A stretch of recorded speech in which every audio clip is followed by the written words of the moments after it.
Autodesk surprised us with the 2023 version of Maya this week, bringing with it some new features, improvements to pre-existing tools, and a couple other little things, as well as what they're claiming a host of performance improvements across a whole bunch of different areas of Maya. And let's not forget the interesting brand revamp as well. This is still my favorite Maya logo. Maya, for me at least, has been an interesting place the past few years with everything from ZBrush to Blender, tools like Houdini, and obviously Quixel and Substance. I found myself spending less time in Maya and more time in all of those other programs. Maya, for me, the past couple of years has been an interesting place. And it's no secret that the 3D program software space is more competitive than it's ever been. And there's more and more big players trying to get involved with the acquisition of Quixel by Epic and Adobe buying Substance. And then of course, you've got ZBrush with Maxon. A lot of big companies are trying to carve out chunks for their software. And this has kind of resulted in us as artists having to use a lot more different software that's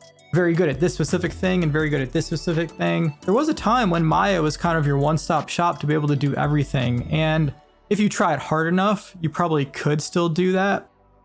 If I was Autodesk, I'd be kind of scared of how the industry is shaping up and changing right out from under their feet. And I think they're trying to be competitive, but they're not moving quickly enough, especially when you have programs like Blender, which has become, at least in the indie and solo developer space, the go-to software. I don't know if I didn't have access to Maya through work, I'd probably just use Blender. I don't know why I would want to fork out hundreds and hundreds of dollars or thousands of dollars for Maya when I could just use a free software and probably get the same results that I get now. However, it does seem like Autodesk is trying, and that brings us to 2023.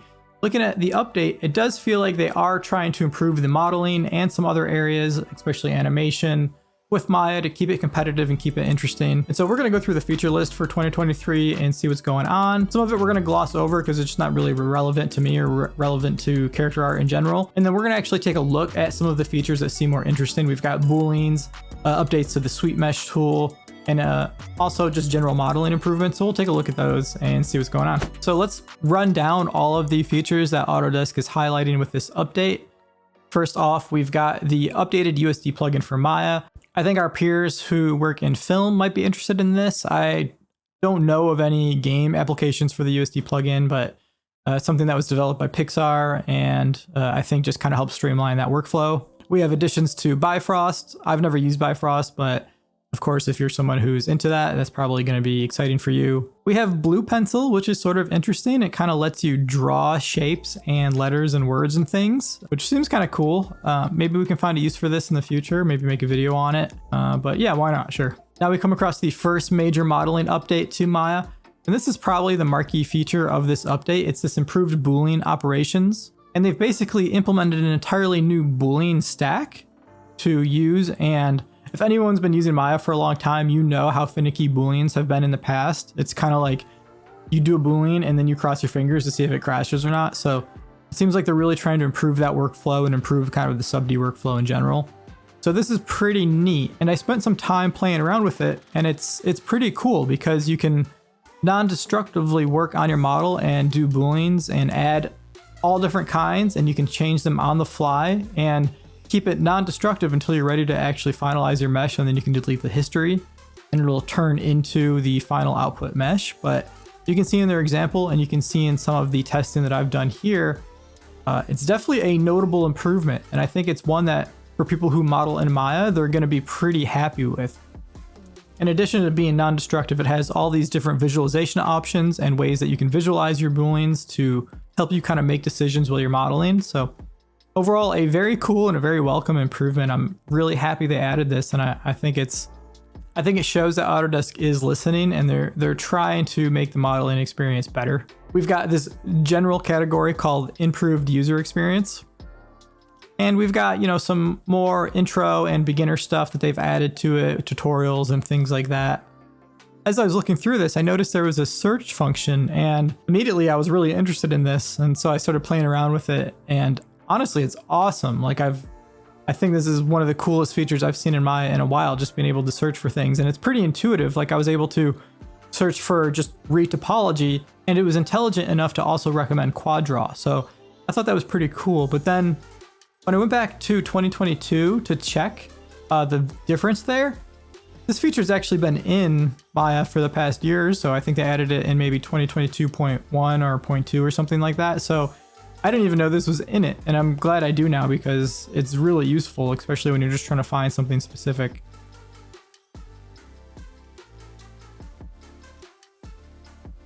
They've also reintroduced the view cube, which is, hell yeah, why not? They've improved the visualization of the wireframe and being able to display transparency while wireframe is on an object. So just some new visualization tools in the viewport.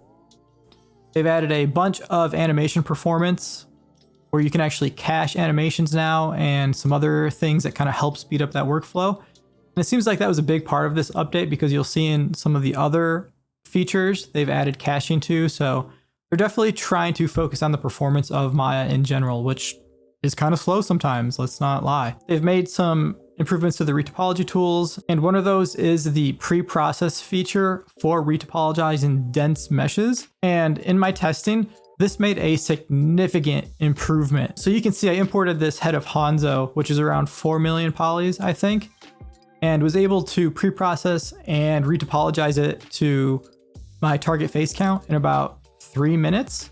And that's on my shitty work computer. Like, this isn't great hardware by any means. It's pretty old at this point. So I was really impressed. And I went back to 2022 and tried to do the same thing and actually let it run overnight, and it didn't even finish. So this is a significant performance improvement that it was able to handle a dense mesh and retopologize it. And just for a test, I actually compared it to ZBrush's ZRemesher just to kind of see the results, and they're not that different. So if Maya could also add something like the ZRemesher guides to give you more control over how it retopologizes in that algorithm, I think this would be a really good companion to Quad Draw when you're trying to retopologize in Maya. I think it's pretty cool. So yeah, pretty neat here. They've also added symmetry support, density painting, and some other preservation options, just extra features to help get you more control from that automatic retopo. So pretty cool, and definitely something to play with and look out for if you retopologize and use Quad Draw and stuff in Maya. This could probably this should speed things up for you quite a bit. We've got a bunch of Deformer updates, which are pretty cool. I didn't look into these too deeply, but I do use deformers once in a while to get variation or just to do something to a shape very quickly. So definitely a welcome addition, and good to see that they're continuing to add stuff to this. We've got some component tag features, which should help organization. That's great, but not that exciting, so we're going to gloss over it. We've got some new modeling features, which seem pretty cool. They're more for power modelers as what they describe, and basically it just lets you do some of the extrude tools without actually having to click on the extrude options box. You can just use your marquee menus to quickly swap between things like radius, subdivisions, thickness, and stuff like that, and just middle mouse drag to get the amount that you want. I played with it a little bit, and yeah, it would definitely speed things up if I was a heavy modeler in Maya.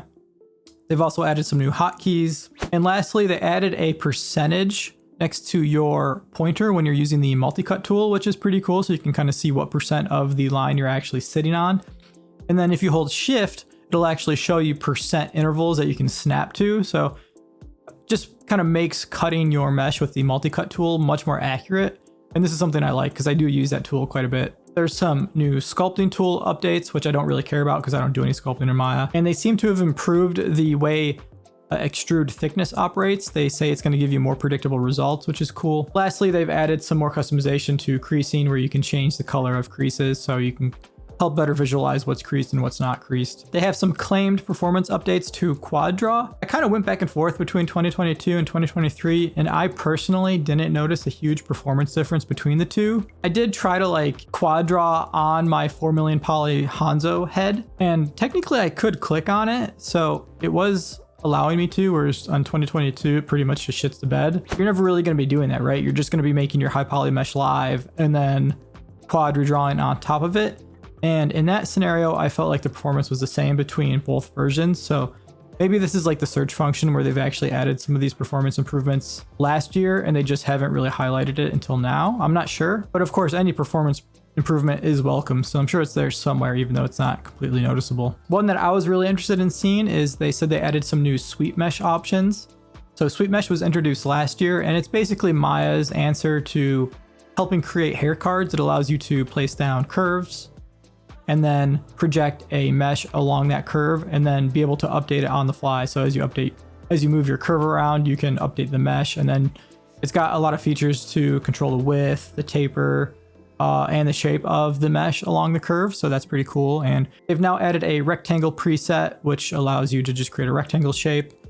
And then the major update, which apparently was accessible in Maya last year through the script editor, but now is just a setting you can choose when creating a sweep mesh. And what it does is it allows you to control multiple sweep meshes with one node.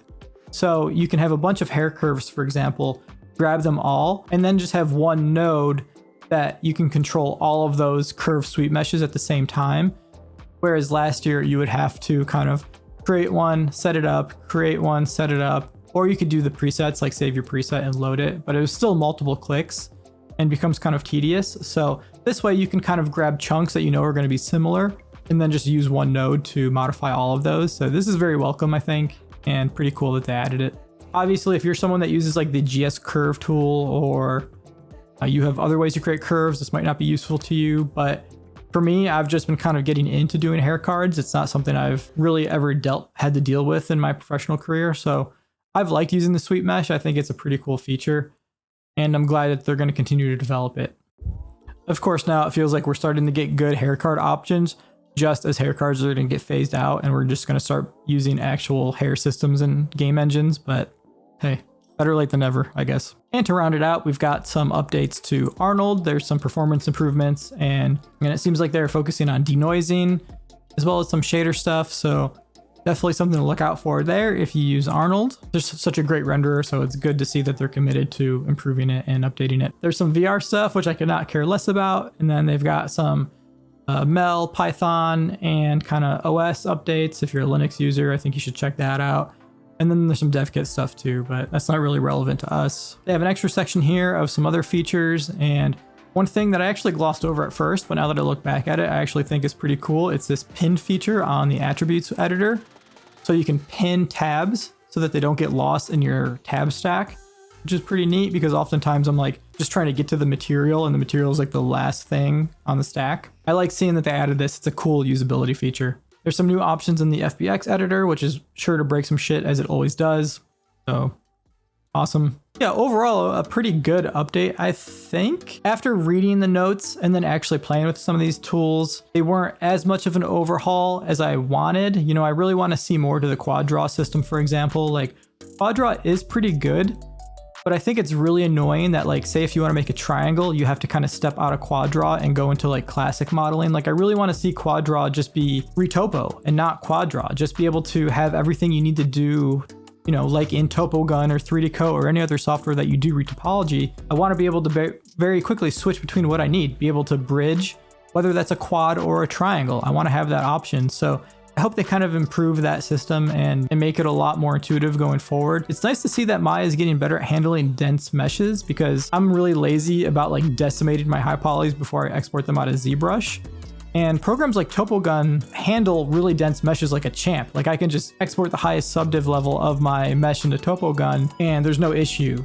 And with Maya, I usually have to like step down a few, but it seems like it's getting better, and it seems like they're trying to improve it. I just want more. I'm greedy. I think that about wraps it up. So yeah, we've got some cool things. The Booleans are definitely pretty awesome. And I think overall, if you're a Maya user, you should be pretty happy with that update. But like I said in the beginning, the 3D software space is super competitive, and software like Blender, which is free, is come a long way. And I feel like if Autodesk doesn't continue to develop more rapidly, they're going to get left behind, because ZBrush is going to continue to expand features. Who knows what Epic's going to do, the way they're buying shit up. You know, overall, it's just a really competitive space. So let's hope that Autodesk continues to develop Maya and, you know, keep it relevant. And if you're a Max user, I don't know what's going on over there. So best of luck to you. If you like this kind of content, please consider subscribing. If you have ideas for videos that you would like me to go over, please leave a comment in the comment section below. Don't stop creating. Have a great week, and I'll see you next time. Take care.